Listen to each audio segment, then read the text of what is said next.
Hello friends, स्वागत है आप सभी का एक बार फिर से मेरे यूट्यूब चैनल कहानियों का सफ़र में। आज मैं आपके लिए एक नई कहानी लेकर आई हूँ। एक युवती का विवाह हुआ और वह अपने पति और सास के साथ अपनी ससुराल में रहने लगी। कुछ ही दिनों बाद उसको आभास होने लगा कि उसकी सास के साथ पटरी नहीं बैठ रही है। सास पुराने ख्यालों की थी और बहू नए विचारों वाली थी। बहू और उसकी सास का आए दिन झगड़ा होने लगा। दिन बीते, महीने बीते, साल भी बीत गया।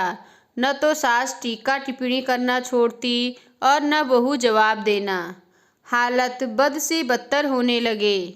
बहू को अब अपनी सास से पूरी तरह नफरत हो चुकी थी।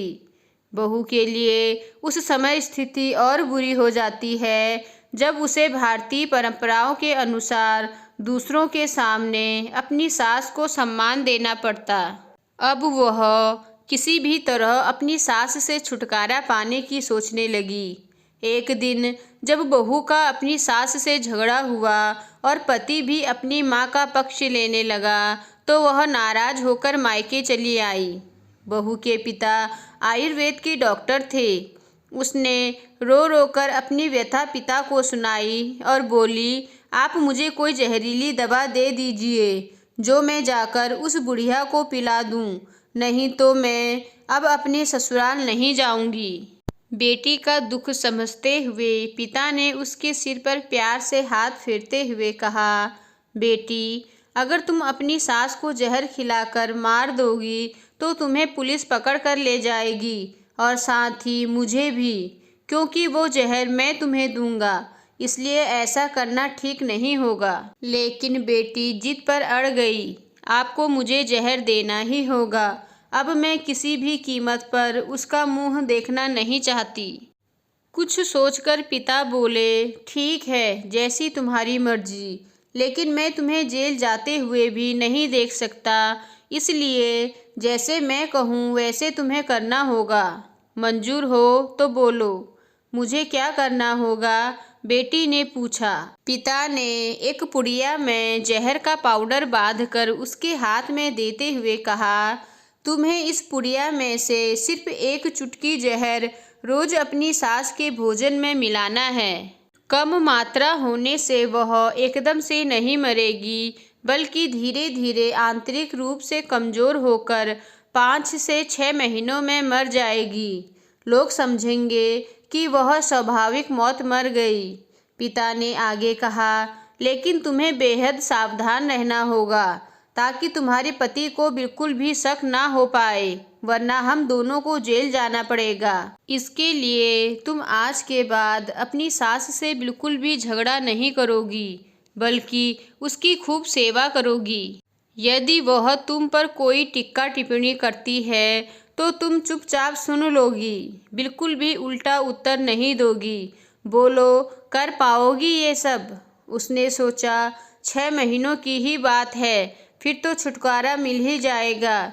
उसने पिता की बात मान ली और जहर की पुड़िया लेकर ससुराल चली आई। ससुराल आते ही अगले ही दिन से बहू ने सास के भोजन में एक चुटकी जहर रोजाना मिलाना शुरू कर दिया। साथ ही उसके प्रति अपना बर्ताव भी बदल दिया।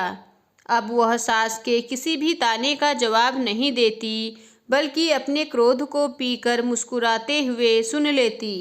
रोज उसके पैर दबाती और उसकी हर बात का ख्याल रखती। सास से पूछ पूछ कर उसकी पसंद का खाना बनाती, उसकी हर आज्ञा का पालन करती। कुछ हफ्ते बीतते बीतते सास के स्वभाव में भी परिवर्तन आना शुरू हो गया। बहू की ओर से अपने तानों का उत्तर ना पाकर उसके ताने अब कम हो चले थे, बल्कि वह कभी कभी बहू की सेवा के बदले उसे आशीष भी देने लगी थी। धीरे धीरे 4 महीने बीत गए। आरती नियमित रूप से सास को रोज एक चुटकी जहर देती आ रही थी, किंतु उस घर का माहौल अब एकदम से बदल चुका था। सास बहू का झगड़ा पुरानी बात हो चुकी थी। पहले जो सास बहू को गालियां देते नहीं थकती थी, अब वही आस पड़ोस वालों के आगे अपनी बहू की तारीफों के पुल बांधने लगी थी। बहू को साथ बिठाकर खाना खिलाती और सोने से पहले भी जब तक बहू से चार प्यार भरी बातें न कर ले उसे नींद नहीं आती थी। छठा महीना आते आते बहू को लगने लगा कि उसकी सास उसे बिल्कुल अपनी बेटी की तरह मानने लगी है। उसे भी अपनी सास में माँ की छवि नज़र आने लगी थी। जब वह सोचती कि उसके दिए जहर से उसकी सास कुछ ही दिनों में मर जाएगी तो वह परेशान हो जाती थी।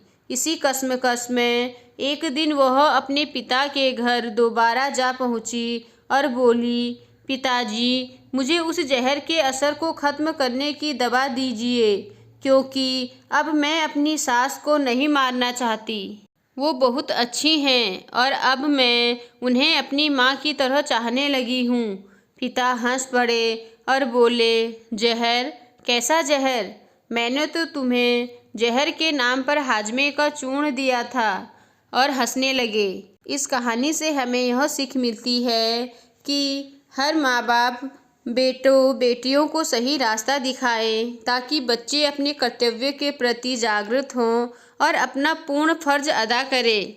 तो दोस्तों, आपको आज की कहानी कैसी लगी मुझे कमेंट कर ज़रूर बताएं। और अगर आपको कहानी पसंद आई हो तो मेरे चैनल को सब्सक्राइब कीजिए और लाइक कीजिए और अपने दोस्तों के साथ आगे शेयर कीजिए। धन्यवाद।